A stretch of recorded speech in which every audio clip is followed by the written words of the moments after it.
Feria Internacional del Libro de Bogotá, continuamos recibiendo muy buenos escritores, gente que nos cuenta el mundo a través de las letras. Bruno Puelles es español. Bienvenido a Colombia. Muchísimas gracias. Estoy encantado de estar aquí. Bruno, usted es una persona muy joven y ha escrito mucho, ha publicado mucho libro en donde la fantasía está, pero sobre todo me llama la atención la historia. ¿Cómo es un día normal o cómo es el trabajo normal de Bruno Puelles para escribir tanto? Pues la verdad, creo que la respuesta en realidad es bastante prosaica, porque creo que lo que hago es tomármelo como lo que es mi trabajo, y entonces es una rutina, es levantarme por la mañana y saber que por la mañana, durante unas horas, mi trabajo es escribir, y no siempre voy a estar inspirado o con muchísimas ganas. Yo creo que todos tenemos días de más y de menos en el trabajo. Yo tengo la suerte de que me gusta muchísimo el mío, pero aún así es verdad que hay días que parece que te estás peleando con el teclado, que no avanza nada. Hay días que de repente te sientas y escribes 3.000 palabras. Hay días que te sientas y escribes 20, pero estás orgullosísimo de ellas. Hay días y días, pero creo que la clave es que me siento y escribo todos los días. El día que se levanta con cargado de inspiración, ¿prefiere escribir todo o prefiere ir dosificando un poco tanta imaginación? La verdad es que me dejo llevar. En Ah, esos casos aprovecho porque, claro, es muy raro porque en mi trabajo también es mi ocio. O sea, escribir siempre ha sido lo que más me gusta hacer por entretenimiento y por diversión desde que era pequeño. Entonces es muy difícil, creo, a veces ceñirse a un horario. De hecho, creo que es más difícil eh, no pasarme de horas que sentarme e intentarlo. Cuando estoy con esa racha de inspiración o me estoy dejando llevar por la historia y está fluyendo todo, hay veces que estoy demasiado tiempo, creo, eh, allí sentado y se me pasan las horas sin darme cuenta. De repente es de noche. y ese día que es al contrario, que amanece con el síndrome de la página en blanco, ¿qué hace? Pues cuando encuentro uno de estos bloqueos, eh, yo me he dado cuenta de que hay distintas cosas que me ayudan a salir de ese bloqueo. A veces cosas tan simples como dejar el ordenador un momento, darme una ducha, salir a la calle, dar un paseo, eh, activarme de alguna forma para luego poder enfrentarme a la página en blanco desde otra perspectiva. Y otras veces creo que la sensación es como si oí hablar una vez a alguien de un pozo creativo. Es como si Sí. tuviéramos un pozo creativo y la sensación de bloqueo en realidad es que ese pozo está vacío en ese momento. Y creo que una solución puede ser llenarlo, ya sea viendo cosas que te inspiren, leyendo, saliendo y consumiendo cualquier otro tipo de cultura, ya sea ir a un museo, escuchar música, algo que llene ese pozo creativo otra vez para volverte a poner en ese modo creador. Ahora que habla Bruno de otras manifestaciones culturales, también es un hombre de teatro, es un hombre de dramaturgia. ¿Cómo es eso de estando en el teatro también hacer literatura? ¿Eso sirve? Yo creo que sí, creo que se complementa una cosa con la otra, porque a fin de cuentas son lo mismo en esencia, que es contar historias, transmitir ideas, transmitir emociones, solo que con diferentes medios, pero al final es lo mismo. La verdad es que actualmente, bueno, he trabajado en compañías de teatro, he trabajado en equipos de producción, en festivales, pero actualmente mi vínculo con el teatro es que doy clase, algunos días de la semana doy clase a niños, y creo que es un complemento muy bueno a la escritura porque para empezar me obliga a salir de casa y a no quedarme en esos días Ajá. en el que todo fluye ahí metido en delante de mi mesa, que tampoco es bueno. Me obliga a salir, hablo con personas y además trato con personas en un entorno muy creativo, porque al final toda esa clase, todas esas horas de ensayo están enfocadas a transmitir, a crear, a contar una historia. Y de hecho, a mí que me gustan mucho los niños y me parece que son lo más creativo que hay en el mundo, eh, también rellenan ese pozo creativo porque trabajar con ellos me obliga a estar muy atento en todo momento y siguiéndoles el ritmo, y me saca de ese estancamiento en el que se cae a veces. ¿Ha hecho obras de teatro? Es decir, ¿ha escrito obras de teatro? Sí, he escrito algunas, no muchas, he escrito más novela que teatro, pero he escrito algunas y además tengo la suerte de que se hayan representado, que me pareció una experiencia mágica ver salir de la página a esos personajes. ¿Y alguna de esas obras de teatro, algún personaje, alguna característica, algún detalle se ha incrustado o ha aparecido en una novela? Vaya, wow, nunca me lo había planteado. tendría que analizar mis obras de teatro para ver, pero seguro que se influye, igual, o sea, que una cosa influye a la otra. Igual que creo que unas novelas influyen a otras y que hay veces que eh, hay personajes que se te ocurren para una historia y a lo mejor no terminan de encajar allí, se termina siendo un secundario o incluso termina no apareciendo, pero la idea se queda. También es verdad que no es lo mismo escribir que publicar y hay veces que escribes historias que nunca llegan a ser publicadas o incluso me pasa a mí por lo menos que empiezo a escribir una novela que finalmente no me convence, no va a ninguna parte, la dejo, pero no significa que todos los elementos de esa novela no funcionen y entonces los acabo rescatando a veces para otra.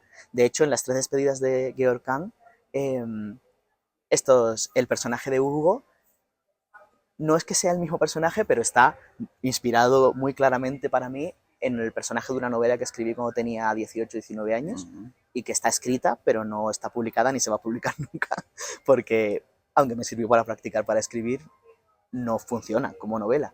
Y sin embargo el personaje me gustaba y al empezar a pensar en las tres despedidas de Georg Khan, volví a conectar con esa idea, ese Sí, personaje y es como si lo hubiera renovado, ¿no? Como un upgrade de este personaje. sí. La gente que lee a Bruno y que le gusta este tipo de novela, la gente joven, quisiera algún día ser como Bruno. ¿Qué es lo que más le preguntan los jóvenes, los lectores? Porque jóvenes pueden ser de 10 a 80 años Mm. con el espíritu joven. ¿Qué es lo que más le preguntan de, yo quiero ser como lo que usted hace? ¿Qué me aconseja? Le dice Bruno? Pues me preguntan, yo creo que las dos preguntas que más me han hecho, una es ¿cómo aprender a escribir?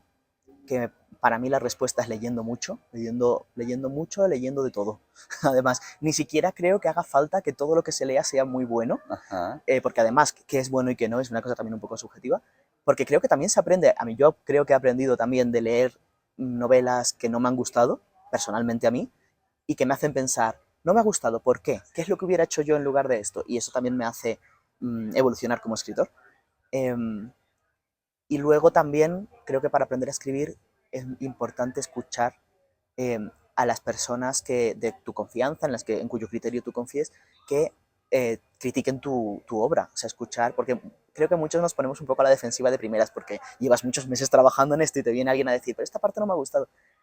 Pero creo que hay que sobrepasar ese primer momento de querer defender tu creación y escuchar lo que te están diciendo y decir, vale, claramente lo que yo quería expresar aquí no ha funcionado, no ha llegado, ¿cómo podría mejorar esto? Creo que eso es importante.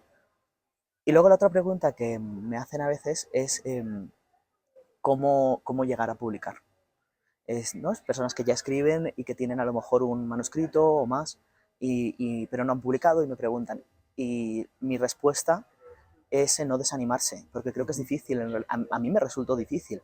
Eh, yo he publicado bastantes libros, pero he escrito fácil el triple, que no están publicados y que ahora, viéndolo en perspectiva, a lo mejor ni siquiera estaban preparados para ser publicados, sí. pero que han sido escalones, ¿no? Que me han ayudado a crecer y a aprender, y todavía estoy aprendiendo. eh, entonces yo diría no desanimarse y no dejar de escribir, porque a lo mejor el libro que has escrito y que no estás consiguiendo publicar quizás sea uno de esos escalones, pero no sea el que va a ser publicado. O a lo mejor sí, pero no en este momento, sino más adelante, porque también es verdad que el mercado editorial, pues a lo mejor unas cosas están funcionando en un momento, otras no, los editores están buscando un tipo de libros y a veces es justo encontrar el momento perfecto para llegar, que no significa que tú escribas bien o mal, significa que encajes o no en ese momento. Pero es verdad que Sí. desanima intentarlo, intentarlo y no conseguirlo. Que se Así que cierren muchas puertas, que no se abran puertas más bien. sí, así que yo creo que la clave, o por lo menos la que fue para mí, la clave fue seguir haciéndolo, seguir escribiendo y seguir enviando manuscritos a concursos, a editoriales, a quien quisiera leerlo en realidad. Bruno, algo que me llama la atención de ustedes, los que escriben tanto, que publican tantos libros, que tienen una imaginación tan dinámica, por decirlo de alguna manera, es cómo no caer en el plagio de pronto por accidente Uh de -huh. algo que uno ha leído en el pasado y que uno me imagino que está escribiendo y esto se me parece a lo que leí hace 2 años. No, mejor no. Y se rompe el papel. ¿Cómo no caer en eso del plagio? Pues, por un lado, creo que hay hasta un punto es inevitable. Quiero decir, creo que todo lo que estamos leyendo y lo que nos está llegando, pues eso, va llenando nuestro propio, o sea, igual que nuestras experiencias nos van formando a nosotros como personas, también van formando pues esa base de datos enorme que tenemos de ideas, ¿no? Dentro de la cabeza. Entonces, yo creo que no es que llegue la idea entera, sino que llegan pequeñas piezas. Si nos pusiéramos a diseccionar una novela, seguramente pudiéramos ver dónde, esta pequeña idea es esta conexión de esta cosa que a lo mejor Ujú. leíste o el año pasado o hace 20 años y ya no te acuerdas y subconscientemente ¿no? Lo tienes ahí. Creo que hasta cierto punto hay cosas que ni te das cuenta de que te estás inspirando en algo o que esto te lo ha sugerido, algo que has leído. Creo que eso es inevitable, pero no consideraría que eso es plagio porque creo que al final también el arte se alimenta del arte. Y, y de hecho si estudias historia del arte no se va viendo también como unas cosas son consecuencia de lo que ha habido antes, ¿no?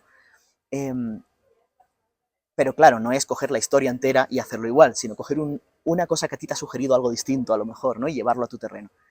Eso por un lado. Y luego por otro, creo que, creo que es muy difícil, o por lo menos yo no me imagino yendo directamente a una idea y diciendo que se me cuele la idea entera.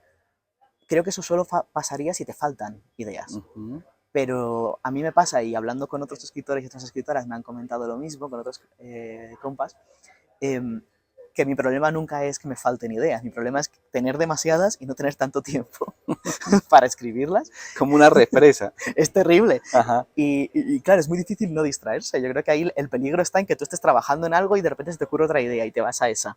Y entonces se te ocurre otra y te vas a esa. Y entonces nunca terminarías nada. No sé. Mi truco para ese problema es tener una carpeta que llamo cajón de ideas. Y si se me ocurre una idea mientras estoy trabajando en otra, puedo escribirla en 5 minutos y guardarla en el cajón de ideas. Y ahí se queda Ujú. para el futuro. No sé si alguna vez las escribiré, pero Para, están para ahí. algún día en que será página en blanco. Exacto. Bueno, Bruno, hablemos de lo frágil y lo eterno. ¿Qué es? ¿Cómo la podemos describir?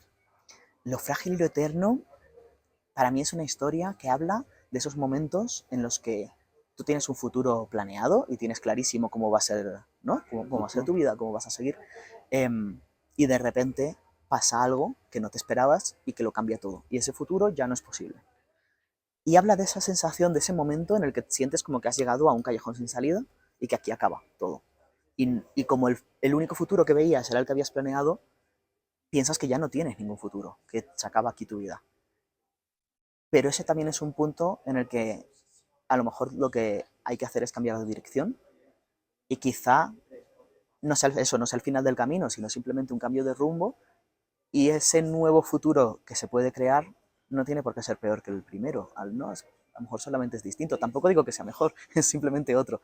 Eh, y habla de ese momento de crecimiento, ¿no? Ese pequeño, no sé cómo llamarlo, luto por tu propio futuro que te habías imaginado y que ya no va a ser, eh, pero también la oportunidad de seguir adelante y de crecer. Creo que es una historia que, porque va de esto, empieza en un lugar un poco, un poco triste, empieza en la desolación quizá, pero toda la novela es un crecimiento hacia la esperanza. Entonces Ujú. creo que siendo un poco melancólica, también es una historia muy tierna y es dulce y es esperanzadora y es al final un viaje hacia la felicidad. Muy bien. Bruno Puelles, gracias por estar con nosotros. Muchísimas gracias a ti y un saludo a todos.